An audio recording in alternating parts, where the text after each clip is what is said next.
Assalamualaikum warahmatullahi wabarakatuh. Alhamdulillah, alhamdulillahilladzi wassalatu wassalamu ala asyrafil anbiya wal mursalin wa ala alihi washabihi ajma'in.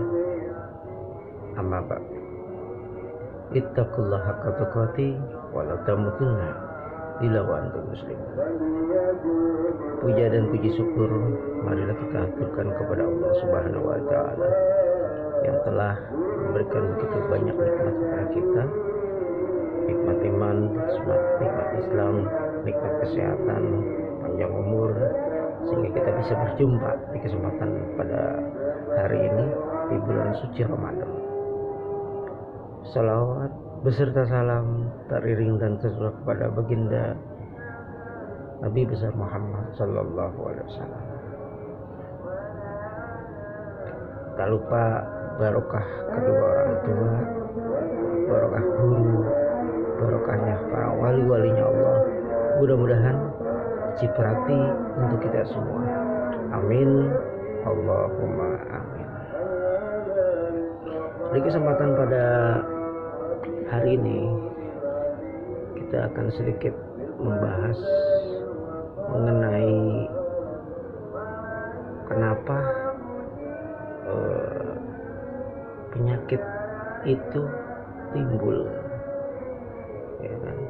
Dan diberikan kepada setiap manusia, kesulitan diberikan kepada manusia. Gitu.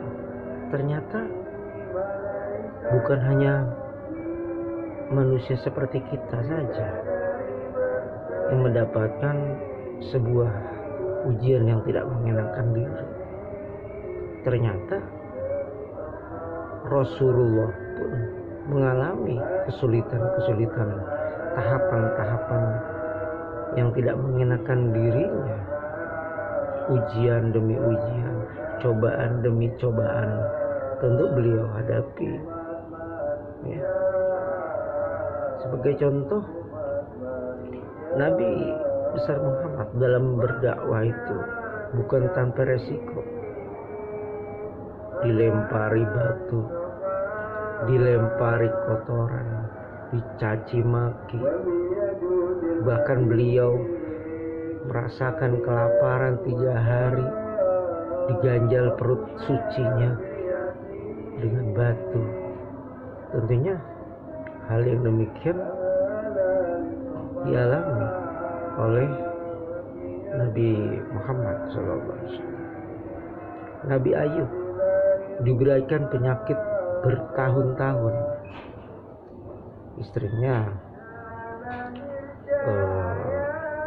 meninggalkannya karena penyakit, bahkan diusir dari kampung halamannya. Itu karena dilantarkan karena memang diberikan satu buah ujian oleh Allah Subhanahu wa taala yang sangat besar. Tapi Nabi Ayub tidak pernah lepas keimanannya, ibadahnya. Beda dengan kita. Baru diberikan satu ujian sudah mentah. Baru diberikan ujian diomongin tetangga sudah hilang istiqomahnya. Beliau adalah orang-orang yang tidak pernah lepas, tidak pernah putus dari keistiqomahan di jalan Allah.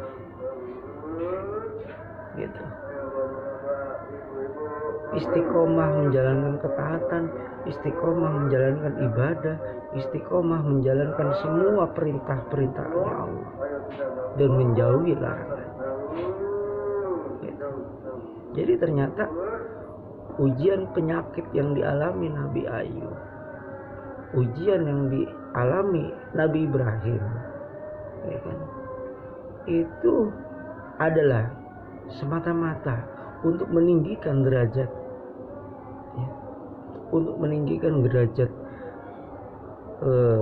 Nabi, ya kan, untuk meninggikan. Bahkan kalau kita cerita sekilas seperti Nabi Adam alaihissalam, beliau diuji ketaatannya untuk tidak memakan yang namanya buah khaldi kan. Tapi dia tidak bisa menahan, karena sifat manusia itu sifatnya adalah selalu penasaran, ya kan? Karena setan selalu tidak suka, karena setan selalu tidak senang kalau manusia itu taat, manusia itu dalam keadaan iman, manusia itu dalam keadaan yang selalu menjalankan perintahnya. Ya, senjata-senjata syaitan itu timbul dikarenakan apa sih sebenarnya?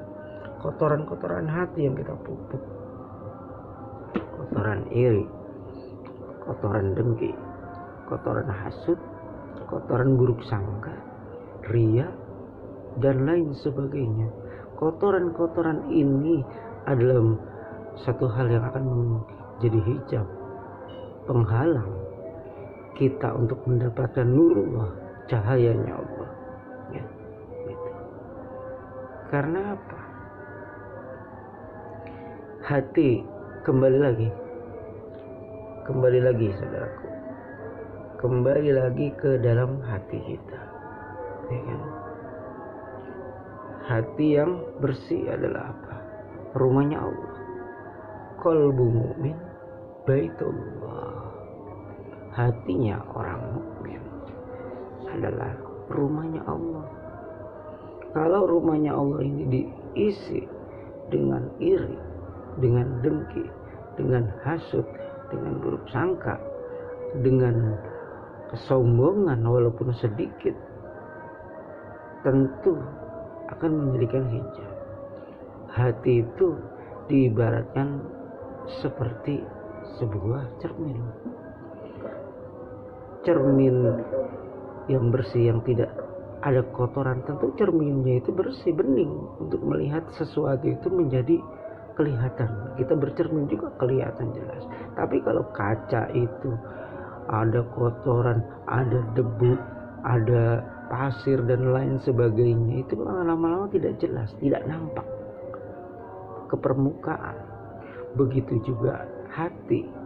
Kalau hati itu bersih, ya kan, dan disinari dengan zikir kepada Allah, ingat kepada Allah, hati itu akan hidup gitu.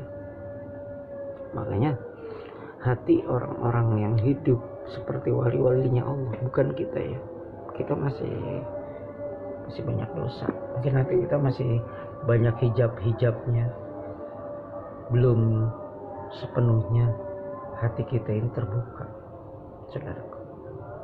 Maka dari itu yang paling penting adalah bagaimana caranya kita memerangi diri kita sendiri,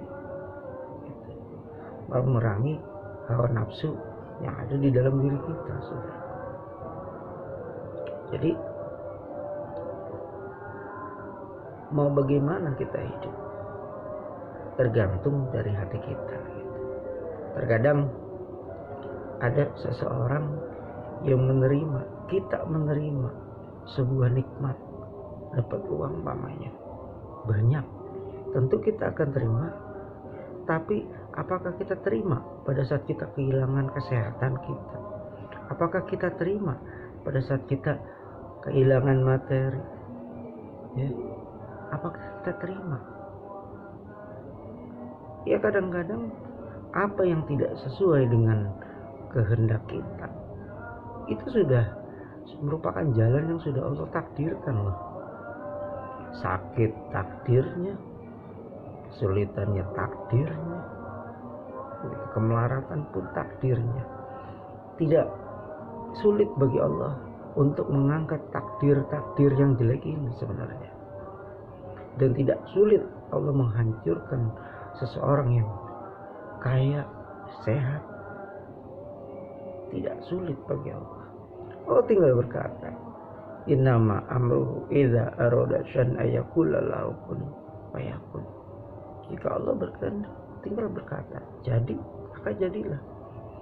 Namun kadang-kadang keyakinan kita lah yang tidak sepenuhnya.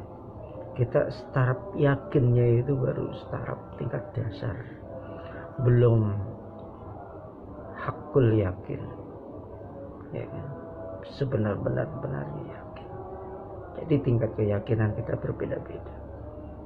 Begitupun dalam proses sebuah penyakit, ada dan tumbuh dan berkembang itu karena seiring waktu, seiring jalan, pola makan yang tidak seimbang, pikiran stres yang tidak terarah, dan juga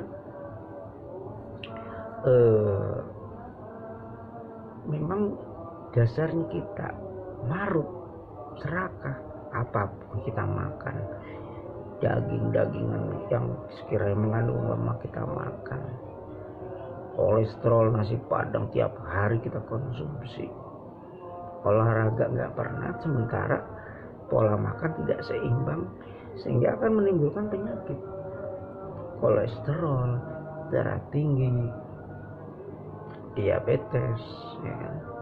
Tentunya penyakit-penyakit ini ditimbulkan karena dari pola makan dan pola hidup yang tidak seimbang. Maka dari itu, untuk bisa meningkatkan metabolisme tubuh, meningkatkan kesehatan tubuh kita, dibutuhkan keseimbangan.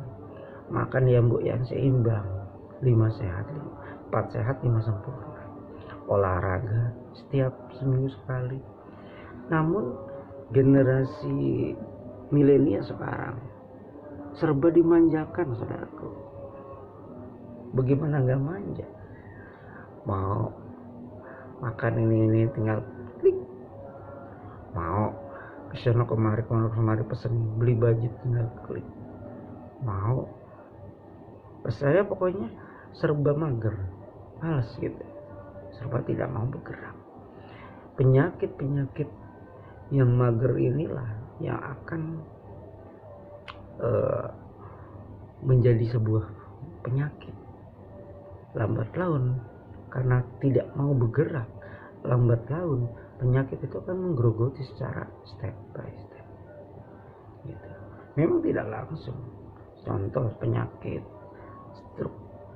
stroke itu kan penyakit yang dikarenakan adanya kerusakan di dalam pembuluh darah, karena adanya lapisan-lapisan penyumbatan, sehingga terjadilah yang namanya pecah pembuluh darah, ya kan, di dalam otak. Kenapa? Lapisan lemak, kolesterol jahat, ya kan. Pembuluh darah kan tipis seperti ini. Nah, di atas kanan kiri itu kan ibaratnya ada plak kolesterol itu kalau terus berjalan pada saat ada sumbatan dia akan melendung, pada saat melendung dia akan pecah gitu. Sehingga apa? Saat pembuluh darah itu sudah pecah di dalam otak, maka akan terganggu sistem saraf, sistem sensorik, sistem motorik yang ada di dalam diri kita. Sehingga stroke ini adalah suatu buah penyakit karena ada gangguan pembuluh darah di otak. Nah, penanganannya seperti apa? Banyak di alternatif menggunakan konsep-konsep satu buah penanganan dalam penyakit ini. Butuh waktu sabar, butuh ketelatenan, ya itu saudaraku. Kalau di dalam konsep pengobatan yang kami lakukan, kita menggunakan kotak syaraf, teknik refleksi, dan terapi tenaga dalam.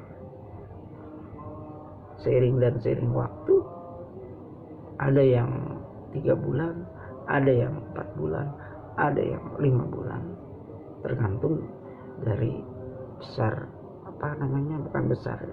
tergantung dari berat atau enggak beratnya suatu penyakit. Jadi proses, enggak instan. Dan untuk bisa menterapi sebuah penyakit memang dibutuhkan satu lagi, kesabaran, keyakinan, keistiqomahan, dan juga totalitas kita kepada Allah. Ini pembahasan masalah penyakit kita kembali lagi, apapun itu ujian yang diberikan Allah berupa penyakit, marilah kita terima.